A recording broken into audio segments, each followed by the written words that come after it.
नमस्कार, मैं हूं निखिल कुमार और आप देख रहे हैं वरिष्ठ नागरिक केसरी क्लब का फेसबुक पेज। अनुभव और बातचीत का सिलसिला हमने शुरू किया हुआ है।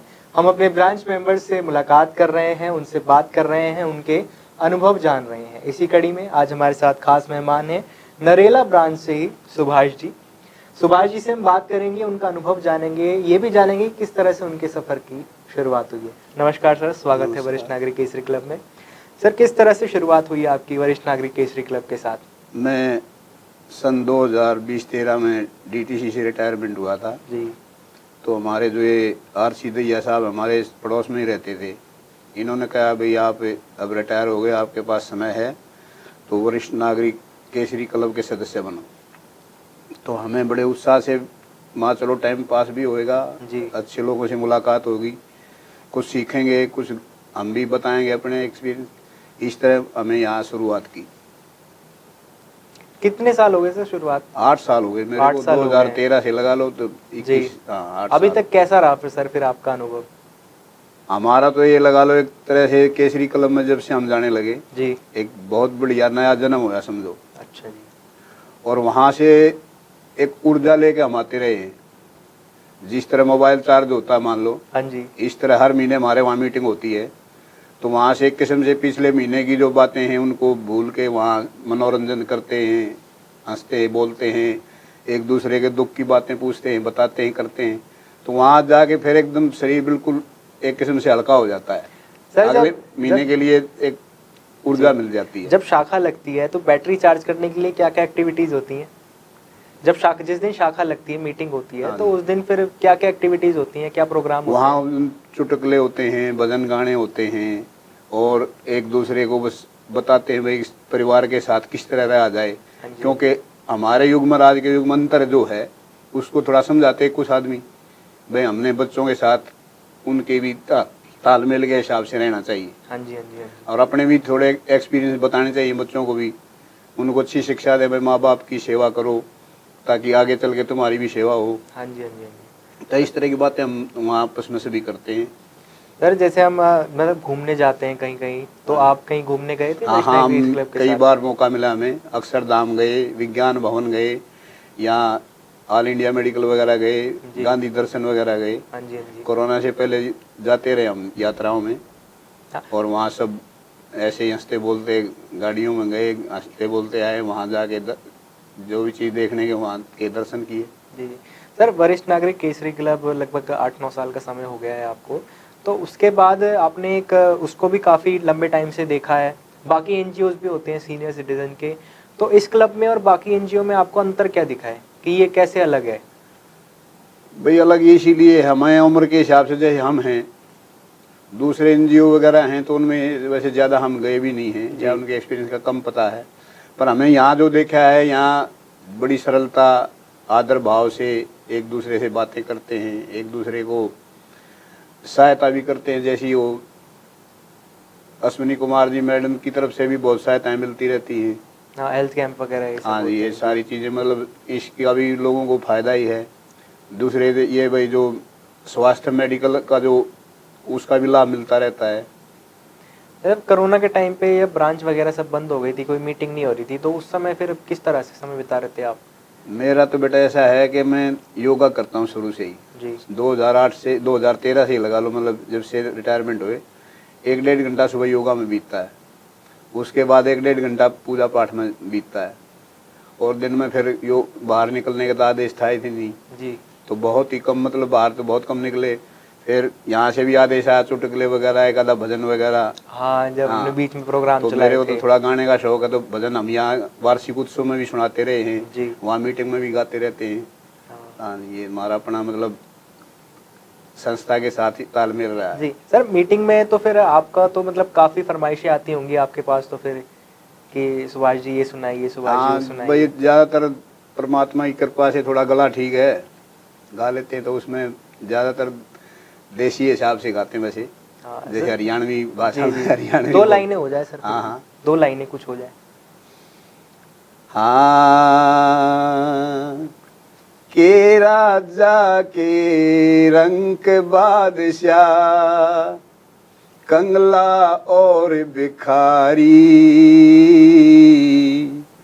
कर्म रेख हो मेरे पिताजी, सबकी नारी नारी।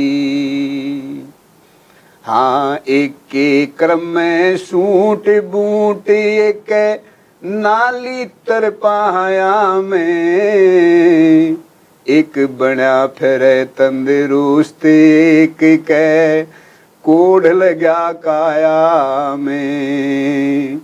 एक टोटे में मरे पिता एक खेल धन माया में, एक त पिता दिन रात कमावे एक रह बंगले की छाया में।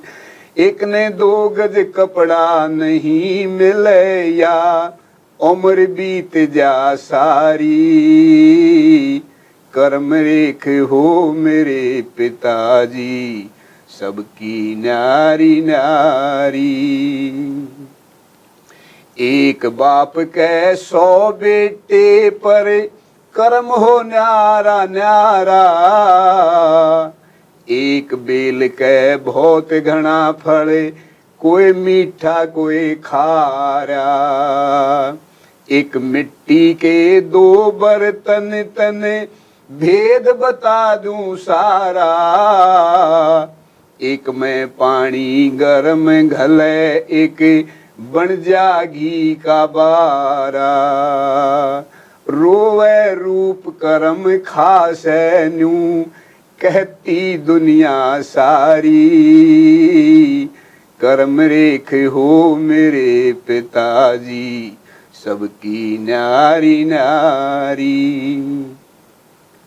अपने कर्म का सब खांसे या लगी भूल तेरे से, तेरे कर्म ते मेरे पिता मेरा कोना पेट भरे से। करने का यू कर्म बताया नु साखी वेद भरे से, जैसा कर्म करे मानस को वैसा ही फल मिले से। कर्म चढ़ा दे कर्म गिरा दे हाथी की अंबारी, कर्म रेख हो मेरे पिताजी, सबकी नारी नारी। बाजे भगत के चेला का मन पड़ गया कर्म बताना, प्रभु दयाल के आशन का उसका कवियां के साबाना। सुल्तान सिंह फरमान रखे का अजना बना रकाना, खीम चंद एक गोरड़ का बना बेड़े बंद मर्दाना। सतगुरु जी की सेवा कर कन सीख लई लहदारी, कर्म रेख हो मेरे पिताजी, सबकी नारी नारी। सर आपकी आवाज़ बहुत अच्छी है सर, गले में काफी ना देखे कहते हैं कि माँ सरस्वती का आशीर्वाद है। सरस्वती माता का वास इस तरह बोलते हैं जी, आशीर्वाद है सर। हाँ। और इस एज में भी इस तरह की भारी आवाज होना और खनक होना। 69 मेरी एज हो गई है, हाँ। भगवान की कृपा से। जी, खनक है सर आवाज में। हाँ।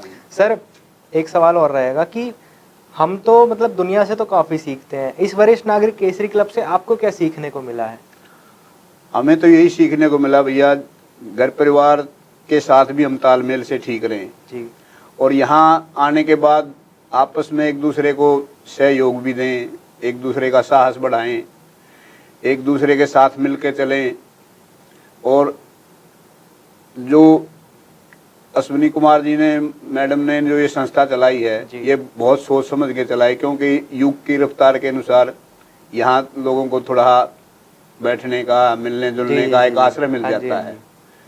तो हम तो बहुत ही बढ़िया चीज़ मानते हैं इसको और अपने आप को भी सौभाग्यशाली मानते हैं कि ऐसी संस्था के अंदर आके हमने अपना सहयोग मिला। जी सर, एक आखिरी सवाल इस इंटरव्यू का रहेगा कि आप आने वाले युवाओं को क्या सीख देना चाहते हैं, क्योंकि आपने एक बहुत बड़ा अनुभव का दौर देखा है 70 सालों में। आने वाले युवाओं को यही हम तो थोड़ा सलाह देते, बेटा अपने माँ बाप की, अपने बड़ों की, बुजुर्गों की थोड़ी सेवा करो, उनके साथ तालमेल से रहो जी। थोड़ी अपनी भी मनवाना चाहते हो तो थोड़ा उनको समझा के, क्योंकि हमें जो युग देखा है, जो आप युग देख रहे हैं, उसमें बड़ा अंतर है बेटा। अंतर है। हमने तो कभी माँ बाप के सामने, बड़े भाइयों के सामने बोल के नहीं देखा। अब आज का युग वो बात है नहीं, पर फिर भी चलो अच्छे संस्कार हम बच्चों को देंगे, 10 देंगे तो 1-2 तो कम से कम वो पकड़ेंगे और हमारे साथ मिलके वो जीवन व्यतीत करेंगे जी। और हम भी उनका साथ देंगे, क्योंकि युग परिवर्तन में थोड़ा हाथ एक दूसरे से तालमेल बिठाएंगे तभी गाड़ी चलेगी। थोड़ा मुश्किल होता है, लेकिन तालमेल मिला के चलेंगे तो काफी सही रहेगा, काफी अच्छा सही हो जाता है। जी, बहुत बहुत शुक्रिया सर बात करने के लिए। इसी तरह के और ऐसे इंटरव्यूज आपके लिए लाते रहेंगे, जिनमें हमारे ब्रांच मेंबर्स अपने कुछ खट्टी मीठी यादें, अपने अनुभवों का सफर अपना बताते रहेंगे और हमसे शेयर करते हैं। तब तक के लिए देखते रहिए।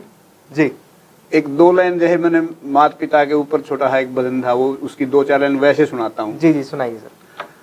मात पिता गुरु प्रभु चरणों में प्रणवत बारंबार, हम पर किया बड़ा उपकार, हम पर किया बड़ा उपकार। माता ने जो कष्ट उठाया वो ऋण कभी न जाए चुकाया, उंगली पकड़ कर चलना सिखाया,